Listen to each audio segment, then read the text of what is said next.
ரொம்ப நாள் கழித்து என் கண்ணில் பட்டுச்சுங்க அந்த செடி. சின்ன வயசுலேருந்தே இந்த செடியின் மீது ஒரு அதீத ஆவலும் ஆர்வமும் எப்பொழுதுமே எனக்கு இருந்துக்கிட்டே தான் இருக்கும்.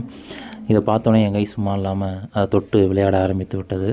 அதை ஒவ்வொரு முறை தொடும் பொழுதும் அது சுருங்கும் பொழுதும் அதை பார்க்கும்போது மனதுக்கு மிக நிம்மதியாகவும் இதமாகவும் இருந்தது. இதே போல் நீங்களும் செய்த அனுபவம் இருந்தால் கண்டிப்பாக ஒரு லைக் பண்ணிடுங்க. இந்த செடியோட பேர் உங்களுக்கு தெரிஞ்சிச்சுன்னா கமெண்ட்டில் சொல்லிட்டு போங்க. இது எவ்வளோ அழகாக இருக்குது பாருங்கள். இதை அப்படி தொட்டோன்னே அது அப்படி ஒரு சுருங்குது, அழகாக இருக்குது. பாய்.